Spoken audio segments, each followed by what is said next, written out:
If your cat were the size of a Labrador retriever, you would not be allowed to own it. It would be classified in most jurisdictions as a dangerous predator. Pound for pound, the domestic house cat is among the most efficient killing animals on the planet. Higher bite force per body weight than a lion, faster top speed than a horse. The reason it is not dangerous to you is that, in evolutionary terms, it is simply not big enough. We are going to walk through the actual numbers. Bite force, claw extension speed, sprint velocity, vertical jump, kill efficiency, and we are going to compare those numbers to the wild felids most house cats are descended from. You will not look at your cat the same way after this. But importantly, you also have no reason to be afraid of it. The math at the end is reassuring. Let us start with the bite. A domestic house cat exerts approximately 75 pounds per second square inch of bite force at the canines. That is the published average for adult animals between 8 and 12 pounds of body weight. Now, compare.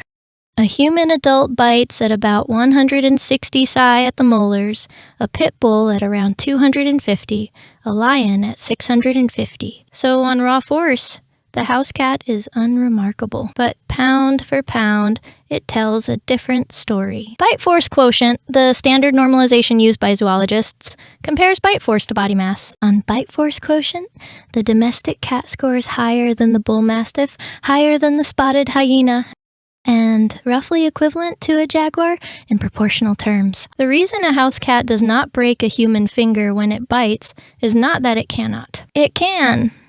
House cat bites and unprovoked attacks are documented in the medical literature as producing puncture wounds that go straight through to bone, and they are responsible for approximately 10 to 15% of all reported animal bite-related hospital visits in the United States. When a cat bites in earnest, it is not the force that gets you.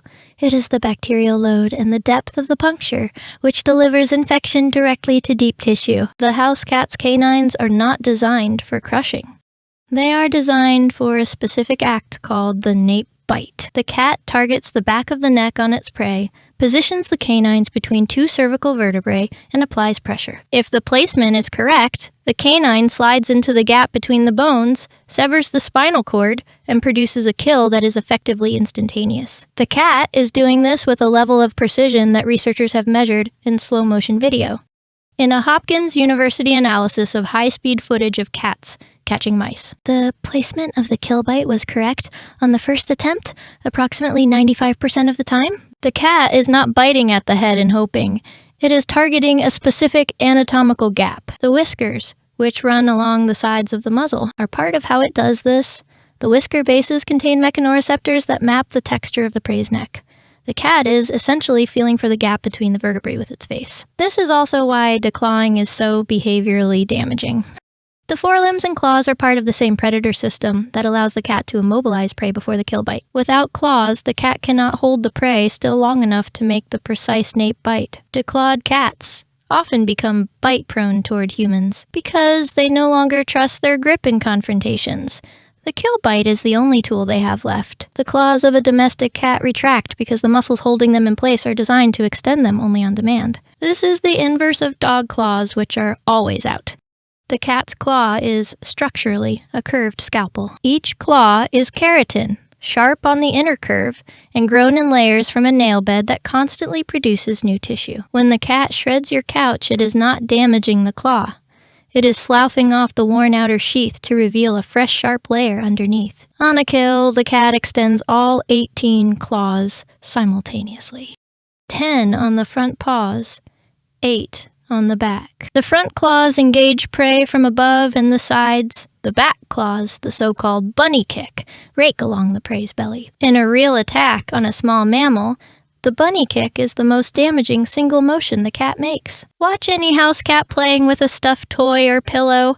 The pillow goes between the back legs and the back claws rake it open. That motion, scaled up, is how a lioness disembowels a young wildebeest. Now, raw athletics. A domestic cat at full sprint reaches approximately 30 miles per hour, or That is faster than the world record human sprint. A house cat can outrun Usain Bolt over short distances. On vertical jump, the average house cat can clear approximately 6 feet from a standstill. That is, in proportional terms, the equivalent of a 6-foot human jumping a 30-foot wall. The acceleration is also remarkable.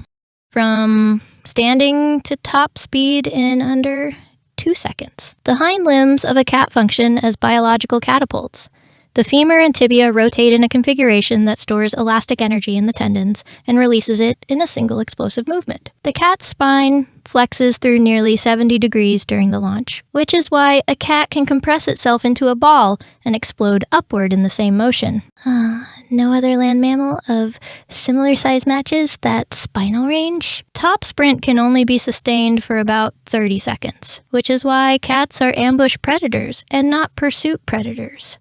They hide, wait, and then explode into a kill at very short range, usually under 20 feet. Beyond that distance, the cat begins to lose aerobic capacity and the prey escapes. This is consistent across all felids, from the cheetah to your couch cat. So now, do the math. If we kept the proportions of a house cat and scaled it up to 170 pounds, roughly the size of an average human male, what does that animal look like? Bite force would scale to approximately 720 psi. Sprint speed would reach somewhere around 50 miles per hour. Our vertical jump would clear roughly 45 feet from a standstill. The animal could shred 2x4 lumber with its claws. It could puncture a steel car door with its canines. It could leap onto and from any rooftop in a typical American suburb. That animal exists in nature, though not quite at 170 pounds. It is called a cougar, also known as a mountain lion or puma. The cougar is the domestic cat's closest large relative in North America. It is built on essentially the same anatomical pattern, just scaled up. Cougars can jump 20 feet vertically. They can drop 40 feet and land uninjured. They can run 65 miles an hour over short distances. And they are exactly what a house cat would be if you made it the size of a large person. Here is the comforting part.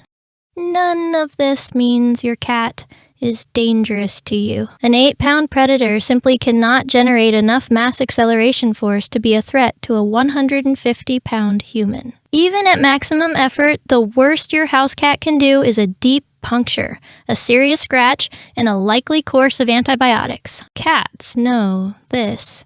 They calibrate force based on body size. A cat in a play wrestle with you is exerting somewhere between 1 and 3% of its real capacity. The cat is being polite, but understand what you are living with. An 8-pound apex predator with reflexes faster than yours, claws engineered for evisceration, a jaw designed to slip between vertebrae, and a top speed that exceeds the world record for human sprinting. An animal that scaled up by 20 times would be classified as one of the most dangerous land predators on Earth. And it sleeps on your pillow. The cat lets you keep all of your fingers. That is, by some measure, a small daily kindness it offers you. It chooses every day to bite at 1% of capacity. If you want to thank it, try not to step on the tail. If you want more on what your cat actually is when no one is looking, hit subscribe. See you on the next one.